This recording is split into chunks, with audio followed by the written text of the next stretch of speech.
Hello बच्चों, आप सभी का हमारे चैनल आरती एजुकेशन क्लासेस में स्वागत है। आज के वीडियो में हम आपके लिए लेकर आए हैं 8th ग्रेड अभ्यास पुस्तिका कक्षा 8 विषय सामाजिक विज्ञान। तो आइए बच्चों, हम देखते हैं 8th ग्रेड अभ्यास पुस्तिका कक्षा 8 विषय सामाजिक विज्ञान अध्याय 4 वर्ष 2024-25 के लिए, जो कि हमारा न्यू सत्र है। सत्र 2024-25 के लिए हम लेकर आए हैं यहाँ पर अध्याय 4। तो आइए हम देखते हैं अध्याय 4। हमारे पिछले वीडियो में आपने देखा होगा, तो उसमें हम लेकर आए थे पार्ट 3 ग्रामीण क्षेत्र पर शासन चलाना। इस वीडियो में हम लेकर आए पार्ट 4 आदिवासी दीकू और एक स्वर्ण युग की कल्पना के प्रश्नोत्तर। तो आइए हम देखते हैं अध्याय 4 आदिवासी दीकू और एक स्वर्ण युग की कल्पना के प्रश्नोत्तर। प्रश्न नंबर 1, कुछ समय के लिए बिना खेती छोड़ दी जाने वाली जमीन को कहा जाता है। मतलब जिस जमीन पर कुछ समय के लिए खेती नहीं की जाती है, उस जमीन को हम क्या कहते हैं? कुछ समय के लिए ऊसर, परती, बंजर या दोमट, तो उसे हम परती कहेंगे, क्योंकि वहाँ हो सकता है इस 17 साल में खेती नहीं की हूँ, लेकिन आने वाले साल में वहाँ खेती कर सकते, इसलिए उसे हम परती कहते, उसे हम बंजर नहीं कह सकते।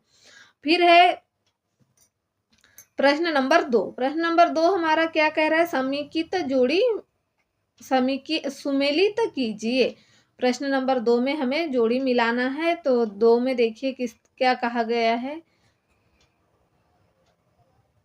बेगा, खोंड, लबाड़िया और गद्दी। तो ये जो यहाँ कुछ जातियों के नाम दिए वह कहाँ है रहते थे? तो बैगा कहाँ की जाति है? यह मध्य प्रदेश की जाति है। खोंड यह उड़ीसा की जाति है। लबाड़िया कहाँ के है? आंध्र प्रदेश के है। और गद्दी यह कुल्लू के है।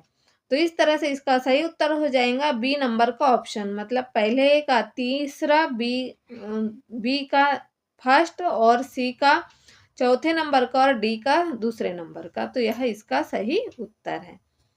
फिर हम आगे बढ़ते हैं प्रश्न नंबर 3 की ओर। तो हमारा प्रश्न नंबर 3 देखिए क्या कह रहा है?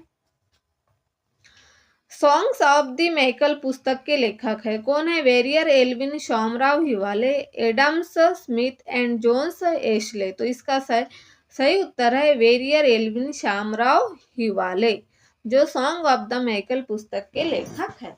फिर हमारा अगला प्रश्न है प्रश्न नंबर 4। झारिया और रानीगंज की कोयला की खदानें स्थित है आसाम, बिहार, मैसूर और झारखंड। तो इसका सही उत्तर है बी नंबर मैसूर।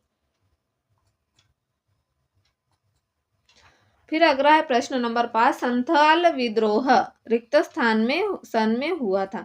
तो 1831, 1855, 1910 और 1940 में। तो संथाल विद्रोह हुआ था 1855 में। रिक्त स्थानों की पूर्ति कीजिए। हमारा अगला प्रश्न है रिक्त स्थानों की पूर्ति कीजिए। नंबर 1, घुमंतु खेती को कौन सी खेती कहते हैं? झूम खेती भी कहा जाता है। खोंड समुदाय के लोग साल और महुआ के बीज के तेल का इस्तेमाल खाना बनाने में करते थे। फिर है बेवड़ मध्य प्रदेश में घुमंतु खेती के लिए इस्तेमाल किया जाने वाला शब्द है। फिर है नंबर डी, बैगा और खोंड मध्य भारत में के प्रमुख आदिवासी समुदाय है। सन 1906 में असम ने औपनिवेशिक वन कानून का विरोध सोंग्रम संगमा ने किया था। तो इस तरह से हमने इसका उत्तर बता दिया है प्रश्न नंबर 6 में। अब हम देखते हैं प्रश्न नंबर 14। प्रश्न नंबर 7, 6 के बाद हमारा आएगा 7। यह यस 814 इसका क्रमांक है प्रश्न का, और इसका प्रश्न नंबर है प्रश्न नंबर 7। घुमंतु किसान मुख्य रूप से कहाँ रहते थे? तो घुमंतु किसान मुख्य रूप से पूर्वोत्तर और मध्य भारत की पर्वतीय व जंगली पट्टियों में रहते थे। कहाँ रहते थे?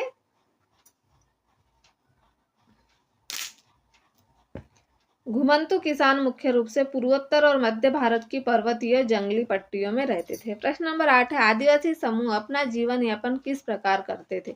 आदिवासी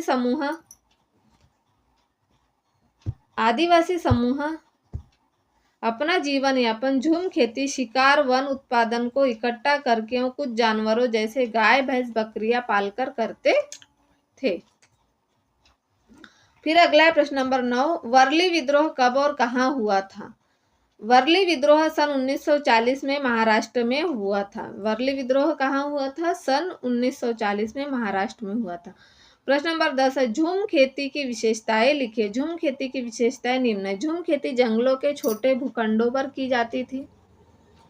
झूम खेती में जब फसल पक जाती है तो उसे काटकर दूसरी जगह खेती की जाती है। झूम खेती में घास फूस को जलाकर राख में फसलों के बीज को बिखेर कर बो दिया जाता है। आदिवासी महाजनों और व्यापारियों को अपनी मुसीबतों का जिम्मेदार क्यों मानते? आदिवासी महाजनों को ज्यादा ब्याज दरों पर कर्ज देने के कारण, व्यापारियों के द्वारा भारी कीमतों पर चीजें बेचने के कारण उन्हें अपनी मुसीबत का जिम्मेदार मानते थे। फिर हमारा अगला प्रश्न है प्रश्न नंबर 12, जनजातीय समूहों ने बिरसा का समर्थन क्यों किया? जनजातीय समूह ने बिरसा का समर्थन इसलिए किया क्योंकि वे उसे अपना भगवान मानते थे। उन्हें यकीन था कि वह उनकी समस्याएं दूर करने आया है। बिरसा ने जनजातीय समूहों को की दशा और दिशा में बदलने के लिए महत्वपूर्ण कार्य किया है। फिर है, वन कानूनों का आदिवासी समूह के जीवन पर क्या प्रभाव पड़ा? तो वन कानूनों का आदिवासी समूह के जीवन पर निम्नलिखित प्रभाव पड़े। वन कानूनों के लागू होने से झूम काश्तकारों को जीवन यापन की समस्या होने लगी। वन कानून लागू होने से आदिवासी समूह का जीवन संकट में आ गया। आदिवासी समूह को मजबूरन रोजगार की तलाश में दूसरे इलाके में जाना पड़ा। फिर हमारा अगला प्रश्न है प्रश्न नंबर 14। देखिए हमारा प्रश्न नंबर 14 क्या कहता है? झूम काश्तकारों को स्थायी रूप से बसाने में अंग्रेज क्यों असफल रहे? तो झूम काश्तकारों को बसाने में अंग्रेज इसलिए असफल रहे क्योंकि झूम काश्तकारों को परंपरागत कृषि की अपेक्षा स्थायी कृषि में अक्सर नुकसान ही हुआ, क्योंकि उन्हें खेत अच्छी उपज नहीं दे पाते थे। फिर हमारा अगला प्रश्न है, बिरसा आंदोलन से आदिवासी समाज में क्या सुधार हुए? बिरसा आंदोलन से आदिवासी समाज में निम्नलिखित सुधार हुए। बिरसा ने शराब वह जादू टोने पर विश्वास करने का विरोध किया।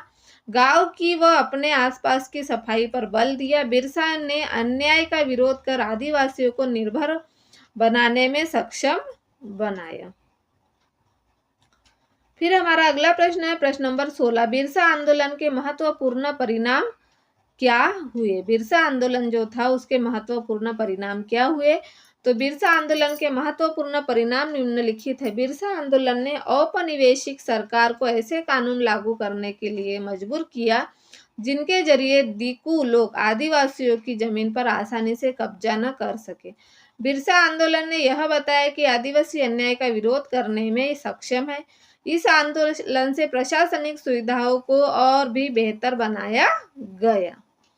फिर हमारा अगला प्रश्न है प्रश्न नंबर 17। प्रश्न नंबर 17 हमारा क्या कहता है? दिए गए रेखा मानचित्र में निवास क्षेत्र के आधार पर निम्नलिखित आदिवासी समूहों को चिन्हित कीजिए। बैगा, गोंड, संथाल, मुंडा, खासी और भील। तो देखिए बैगा जाति जो है हमारी F नंबर की भील। तो हम ये से देखेंगे, बैगा यहाँ पर है A नंबर बैगा, और यह Gond B, Santhal C, D मुंडा, और ये हमारी खासी है, और F हमारा भील है।